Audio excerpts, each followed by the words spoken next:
Major support for Out to Lunch is provided by the law firm of Jones Walker, established in 1937 with over 375 attorneys and offices throughout the U.S., providing a comprehensive range of services to a local, national, and international client base. JonesWalker.com. And by Business First Bank, with locations throughout the state, including 11 offices in the Baton Rouge area, providing personal and commercial banking, treasury management, and wealth solution services to help clients succeed. Banking with greater momentum. And by Shewart & Associates, legal recruiters in Louisiana and Texas. From Mansurs On The Boulevard in Baton Rouge, we're out to lunch with editor of the Baton Rouge Business Report, Stephanie Regal. It's business Baton Rouge style. Hi, I'm Stephanie Regal. Welcome to Out to Lunch. Seafood is something we do well here in South Louisiana, and we're fortunate to be blessed with an abundance of mollusks, crustaceans, and finfish that not only keep our local population well fed, but have enabled Louisiana cooks and chefs to be recognized around the world for their culinary exploits. So you might think there's not much room for improvement, but you would be wrong. My guests today have come up with a way to create a better oyster. That's right, not a better way to prepare oysters, but to actually make a better oyster. They're scientists who, through careful research, have figured out how to breed a better tasting, more flavorful oyster, so good some local restaurants refuse even to chargrill it so as not to detract from its natural goodness. These scientists are a husband and wife team, Steve Pollock and Ginger Brininstool, who teach biology at LSU by day and the rest of the time raise oysters at their farm, the N Oyster Farm, in the Caminada Bay near Grand Isle. The secret to N's success is a new method of raising oysters in floating containers instead of in beds on the seafloor. Not only do the oysters taste better, but they grow more quickly. Steve and Ginger hit upon the idea just 3 years ago and harvested their first batch in 2016. So far, it's been a runaway success. They are here to share their so very interesting story with us today. Welcome to Out to Lunch.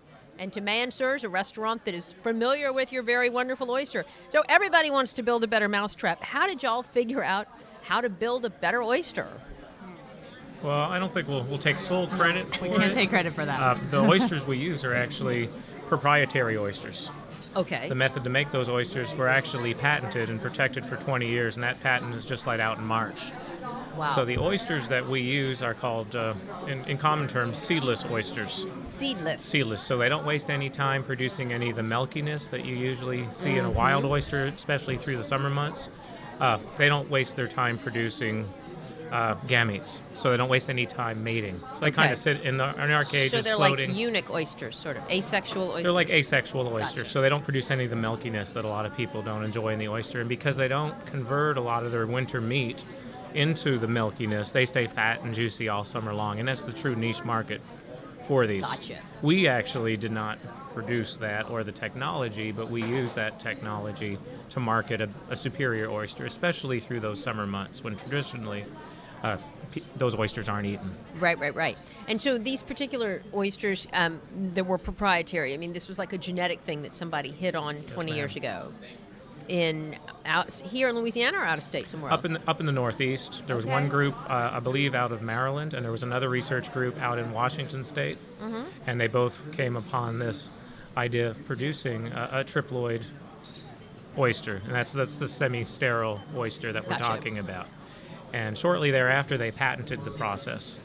So if it's an asexual oyster, how does it grow? I mean, how do they breed, or do you all do that for them? You don't have to have sex to grow, but you do have to have sex in order, as if you're an animal, in order to make baby oysters, right? New oysters. And so the hatchery uses tetraploid oysters that have a genetic makeup where they have 4 copies of their DNA, and they cross those to a wild oyster that only has 2. 4 plus 2 is 6. Divide that by 2, you get 3, and so you get triploid. Gotcha. Triploid oysters by mating a tetraploid to a diploid oyster. And so that's what the hatcheries do. Okay. Hatchery here that's in Grand Isle, and then the hatchery that's in Alabama, and then those in the Northeast, they do that for us, and then we buy the larvae from them or the seed from them, one of those two things, and raise them ourselves. So we actually, at this point, don't mate them ourselves. Gotcha. Now, at the Triple N Oyster Farm, you all use these floating containers? Yeah, we use a floating cage technology to grow them. And what does that do to make them better? So they're not down in the bottom in the mud, so they're a lot cleaner. They also grow much quicker because they're up in the top of the water column where there's more oxygen, where there's better flow of water, and we actually maintain those cages quite regularly. We flip them over so the oysters are moving around, and in the weather like we're having right now down in Grand Isle, those cages are popping up and down in the waves, and that action And that's good. causes the oysters to hit each other, and when they hit each other they actually chip the very edges of the oyster, and that forces them to form a really deep cup. Okay. And so you get this really nice premium top shelf type oyster by growing them in this way, and they're very uniform as well in size and shape, and a lot of the top end restaurants absolutely love that when they're serving their clientele. So interesting. And I guess if they're not down there on the sea floor, you don't have to worry as much about bacterial contamination or things like that? Well, studies have shown no difference in the Vibrio bacteria that cause most of the illnesses associated with eating raw oysters. It's just a natural component of the environment. And the oysters are filter feeders, so wherever there's bacteria, wherever there's algae, they're going to take some of that up into their shell. And so there's not that much of a difference in the pathogenic strains that do cause issues. So how many of these oysters are y'all growing these days? We have about 500 cages out there, but You all have 500 About cages at 500 the Triple N cages. Oyster Farm. But And they so when we talk about vary. it, a Triple N and Oyster Farm is really just a bunch of cages out in a specific area of the water, right? It Yeah, is. we have a 2-acre plot. A 2-acre It's plot. about Okay. 300 feet by 300 feet, and we have 8 lines that are 300 feet long, and on each one of those lines, there's approximately 70 cages. Okay. Each one of those cages to market will have about 200 to 250 oysters in them. Okay. But we And do what's have- the germination period? How long does it take from the, I don't know, whatever you call the So beginning? we do but- call the baby oysters seed, but Okay. they're already oysters, just really small. It'll be a 1 millimeter to a 2 millimeter oyster. We sell them as seed. We actually grow some at our farm as seed, but it takes 6 months to get to our minimum size, which is a 2.5-inch oyster. But really, the optimal oyster that comes from our plot is probably more like a year out at the farm, about 12 a whole months. year. They spend a whole year in the water. Yes, ma'am. Okay. Excellent. And we don't. It's not just you just put them out there and you come back in a year and get them. There's a lot of maintenance that you have to do during that time. Some of those cages have tens of thousands, some have thousands, depending on how big the oysters are. The really small ones we can raise in the bottle nursery that we have at the camp. But when they get bigger, we have to put them at the farm. And we don't put them, when they're very, very tiny, 250 in a big cage. That's too few, and they would take up too much, space on the plot. We Too can much real put estate. we can put far more. What's that? Too much real estate. Yeah, too much So real is estate. this- So we have to put a whole bunch in a bag. We raise them in amounts, and then we have to dilute them. And so on a weekly basis, we tend to the cages that have thousands and thousands of oysters in them, and we take them out and we transfer them to other bags so that we don't have too many in one bag, so that they have space to move around, they have space to feed. And so Gotcha. we do have to tend to them. Is this a regularly. trademark technology that is unique to Triple N, or are there other competitors out there doing this? Well, we are unique in our location. There are 2 other farmers now with us. One is not started yet. One is a year older than we are. He uses a different system than we do. He uses large oyster grow cages that can hold 6 of our bags.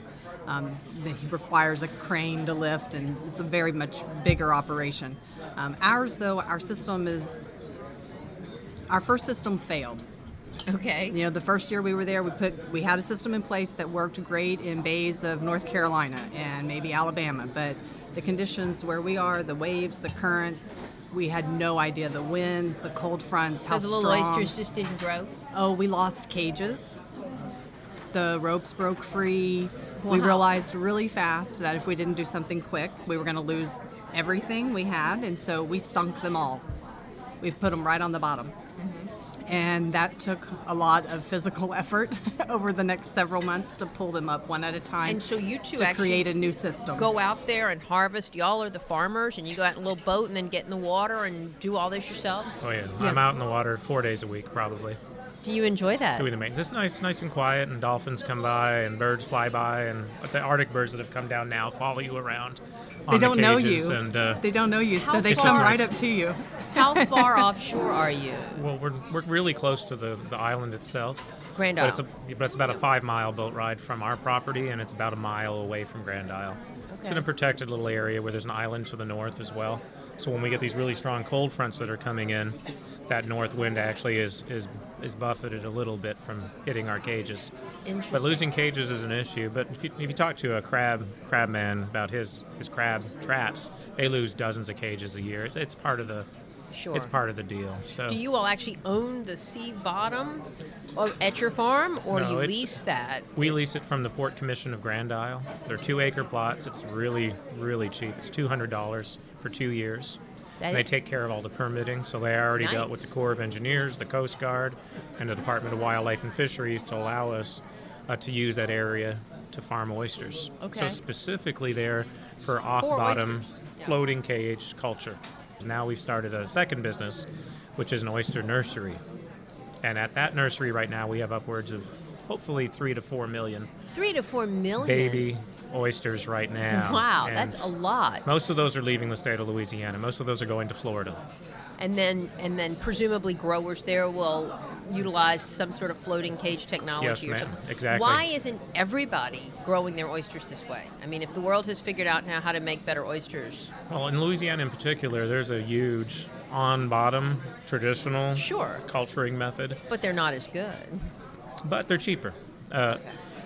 The flavor isn't great all the time, but you can get good oysters from that market as well. The problem is several-fold. One of the biggest issues that the state's recognizing is the drop in public oyster grounds year after year after year. For this year, for instance, in their assessment, we had a 50% drop in oyster populations on state-owned oyster reefs. Why? 50% drop That's from year huge. to year. Why is that? Nobody knows for sure. Oh, Most really? people think it's the fresh water that's coming down from Intrusion. the Mississippi River, from the new diversions that are opening. So there's a lot of politics right now and a lot of court cases going through to try to prevent any further diversions from opening up along that Mississippi River Delta.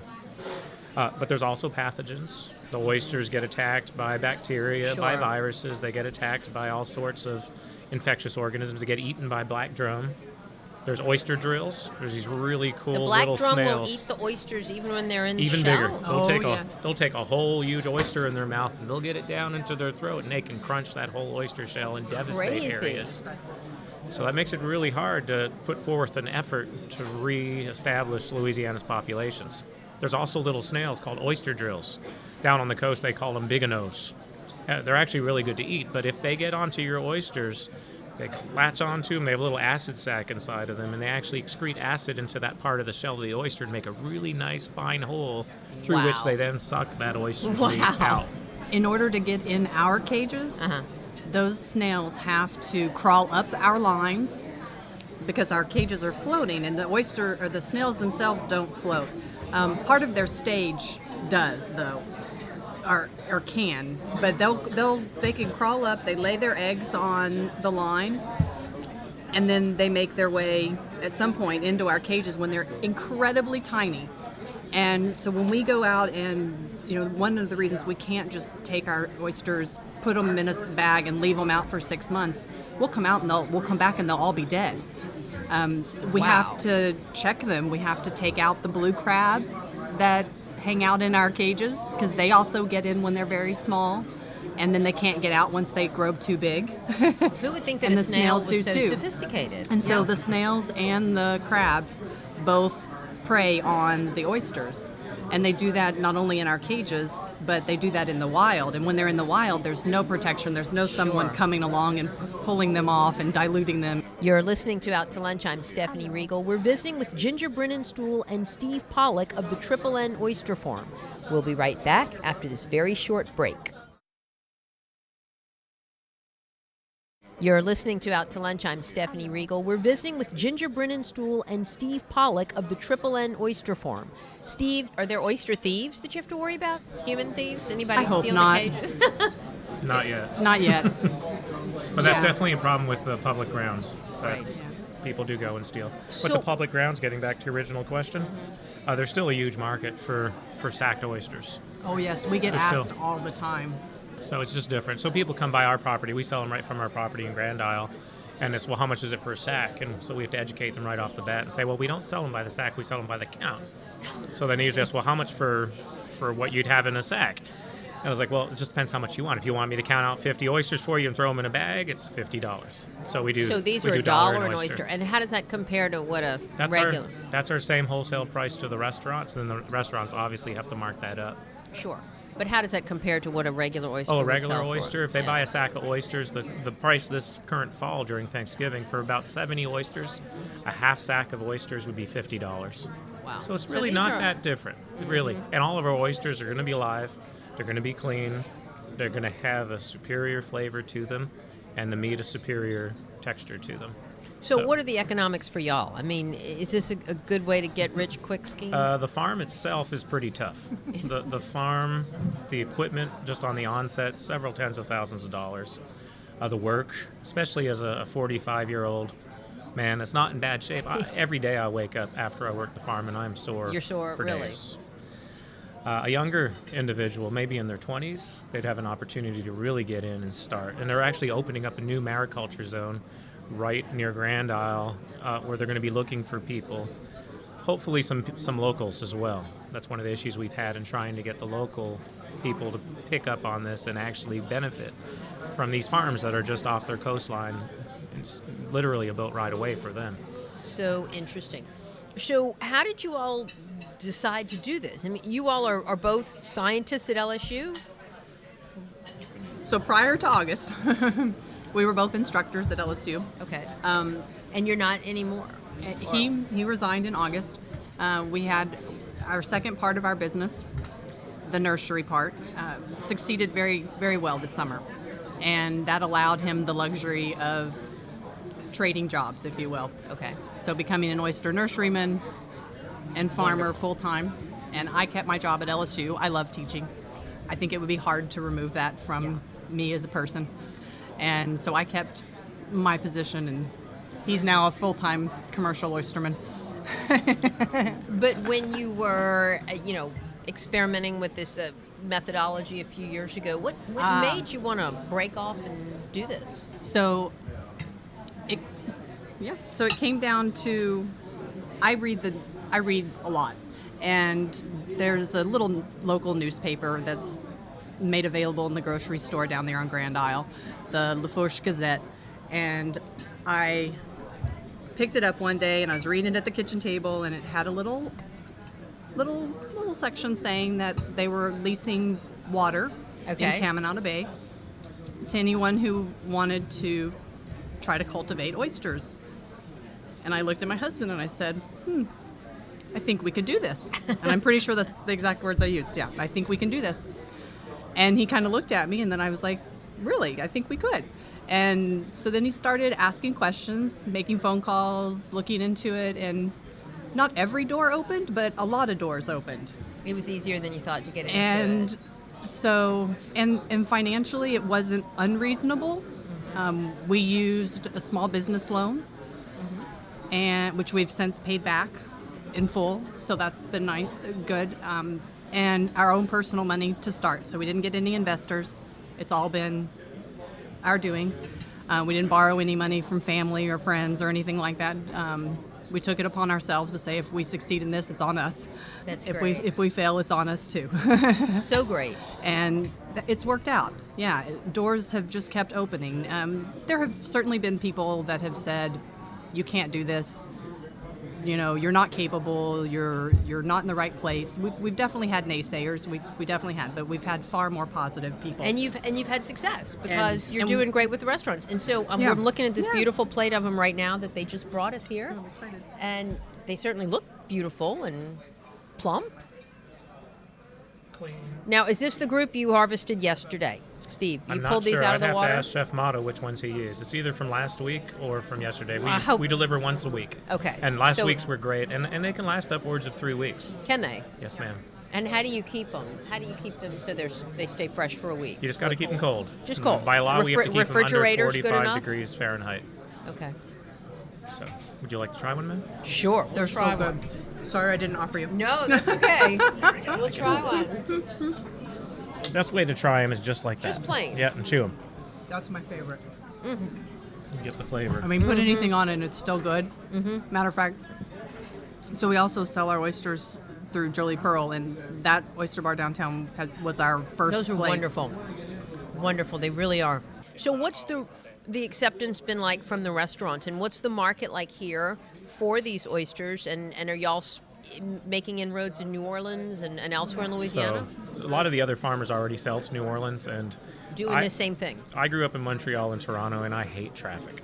So coming to Baton Rouge to deliver is hard enough. Going to New Orleans, we've not had willing to restaurant do owners that? even come to see us at our property in Grand Isle and say, "Why aren't you selling to us?" They've begged us. They've And we left just- us cards. So, I they've mean, there called aren't- us. Say no. There aren't other farms using this technology that are selling to New Orleans. There's one other individual that's using floating cage Just one. technology. The other one, he's using cages, but they're on the bottom. No, we need So the they're not floating cage. His is still protected, though, because he's got Just them in not on mesh the cages so they don't get eaten. He produces Mm-hmm. a very high-quality oyster as well. He sells to Bourbon House, Commander's Palace. Okay. But he does think A lot our of the famous oysters ones. are a little bit different. They're different. But he's in a different location, so they could be different based on that alone. Sure. Just the oyster, I mean, do you see yourself expanding to the point where maybe you'd have a distributor or at least think a delivery man? Right now we have 3 restaurants. We sell to Mansurs On The Boulevard, French Market Bistro, and the Jolie Pearl Oyster Bar downtown. Jolie Pearl's opening up a second location in January, and I think that's enough as far as the farm business goes. Our nursery business, on the other hand, which we keep bringing up, that we're expanding quite a bit in the springtime. Okay. So It's- that's really where you see the growth, is in the nursery business. Nursery business, and we're also in conversation right now about starting a commercial hatchery in the state. Right now we're relying on a state-run facility, and we need a more consistent supply of oysters, the So- triploid oysters. So tell me just a little bit about the nursery business, because obviously you're not harvesting them and bringing them to, you just keep it. them small Well, and then sell them as babies to To other make sure growers? that we get the whole process across. The first step is to have a hatchery. Hatchery produces larvae. The larvae then move to the nursery. The nursery grows those into seed, and then the seed are sold to the farm. So it's a 3-step process. You start with a hatchery, then use a nursery, Right. and then use the farm. Okay. And so what we did first was start the farm, and now we've moved back having a nursery, and now we're probably going to step back and start a commercial hatchery in the spring of 2018. Okay. A lot of people don't know the first 2 weeks of that oyster's life in the hatchery, they're little tiny microscopic larvae that are swimming in the water column. They have a shell, but they're so light that they can swim around in the water column with little tiny paddles called cilia. Okay. And after about 2 weeks' time, they get the environmental cues and the size required to settle down on oysters in an oyster reef. And so we do that artificially in our nursery in Grand Isle. And we grow them up then in a nursery until they're big enough, about 1 to 3 millimeters in size most of the time. And then a FedEx truck comes, picks them up, and off they go to states like North Carolina, Florida, Alabama, So interesting. Mississippi, and a lot to our own state Yeah. as well, the state of Louisiana. Now, how do you all market? Through social media or through industry For the- pubs and channels, or what? For the seed, we do most of the marketing through social media, so Facebook, Instagram, and word of mouth. A lot of the farms that are struggling and not able to get seed, it's a major, major problem right now. They'll tell their buddies, hey, I just got seed from Pollock over at Triple N, give them a call. And if Okay. we have enough, we're more than happy to send them over. And you've seen a lot of growth. There's a lot of growth. There's a lot of demand. And there's a lot of changes going on right now as well. The 2 main hatcheries on the whole of the Gulf Coast are the one we have in Grand Isle, state-owned, Sea Grant and Wildlife Fisheries. And then there's another one in Dauphin Island in Alabama. And that's it. That's The it. whole But Gulf Coast. currently, Wow. there's 2 commercial hatcheries starting up, one in Alabama, one in Florida. And it's going to change supply quite a bit in that region. And there's changes going on here with our own hatchery in Grand Isle. And Not ours personally. We don't have one yet. But the wildlife fisheries. When I say local ours, I one. mean yeah, the yeah, Louisiana, Louisiana one. collective. Yeah. Where do you want to see this business in, say, 5 years? What's your medium range growth plan? I'd like to operate a small commercial scale hatchery / nursery and help out farmers across the Gulf Coast in this new and booming off-bottom oyster cage market, which includes a lot of growth that's going to happen in our own state of Louisiana. Right now, there's only really 3 people in the state that I know of, including ourselves, so 2 others beside us that are doing the off-bottom aquaculture of oysters. Yeah. And that's what makes them so great. That's what makes a superior Yeah. oyster. But there's a cost associated with that, and that cost has to get passed eventually to somebody that's going to be eating them and buying them. So, How much are the restaurants marking up? Do you know? Mansurs On The Boulevard does it as a 6 oyster appetizer for $18. Okay. So they get a. So it's not cheap. It's a 300. not- But I've had friends that I work with have sent me emails. They've come by my office and popped in and said, I took my parents there, I took my friend there, I took someone there, and they were the best oysters. Like, I think people are willing to pay the price once they've tasted them. Right. And Mansurs has done an amazing job at offering them to their customers and encouraging their customers to try them. Once you try them, you will want them again, hands down. Even if they weren't my oysters, I would say that. I mean, I'm still tasting the oyster in my mouth. I love the flavor that much. a good example of that, we have one person that buys from us consistently. That's a 4th generation oysterman, classic old school. Okay. Last time I brought him some, he looked at me and he basically said, my daddy must be rolling over in his grave because I'm paying $1 an oyster for you, and I've got 40,000 acres of oyster Wow. lease. But he knows they're different. He values the flavor in them, and he's willing to pay the extra bit to That's get a his great hands on them. story. So Yeah, Well- I think that's the best compliment we've ever received. Really, when you have somebody that's been in the business that long, for them to say that the area you raise your oysters, I remember going there when I was a kid, and my dad taking oysters off bottom there, and they were the best oysters he had ever had. And then to tell us that our oysters are just as good. Well, Ginger Brininstool and Steve Pollock, this has been so much fun, and it's always inspiring to hear stories, with entrepreneurs who really hit on a great idea and appear to be on a trajectory toward making it big. And y'all are bringing so much to an industry here that's near and dear to everyone's heart. So continued good luck, and thanks for sharing your stories and your oysters. Thank you. With me today on Out to Lunch. thank you, man. Appreciate it. My guests today on Out to Lunch have been husband and wife team Ginger Brininstool and Steve Pollock of the N Oyster Farm. The producer of our show is Grant Morris. Our technical producer is Eric Merle. Our associate producer is Peter Raschuti, and our Baton Rouge business consultants are Charlie D'Agostino and Ann Edelman. You can see photos from this show on itsbatonrouge.la and on It's Baton Rouge Facebook page. You can hear this show and past episodes of Out to Lunch wherever you get podcasts and at itsbatonrouge.la. Out to Lunch is a production of INO Broadcasting for itsbatonrouge.la and WRKF 89.3 FM. I'm Stephanie Riegel. Thanks for joining me. I look forward to meeting you again next week around the table here at Mansurs for more business Baton Rouge style on Out to Lunch. Out to Lunch is recorded live over lunch at Mansurs on the Boulevard in Baton Rouge. Mansurs is open for lunch daily from 11 to 2, for dinner nightly, and for brunch on Saturdays and Sundays. Mitchell Foreman wrote and performs all the music on Out to Lunch. Mitchell's music is available wherever great jazz is sold or streamed, and at mitchellforeman.com. Major support for Out to Lunch is provided by the law firm of Jones Walker, established in 1937 with over 375 attorneys and offices throughout the U.S., providing a comprehensive range of services to a local, national, and international client base. JonesWalker.com. And by Business First Bank, with locations throughout the state, including 11 offices in the Baton Rouge area, providing personal and commercial banking, treasury management, and wealth solution services to help clients succeed. Business First Bank, banking with greater momentum. And by Shewart & Associates, legal recruiters in Louisiana and Texas.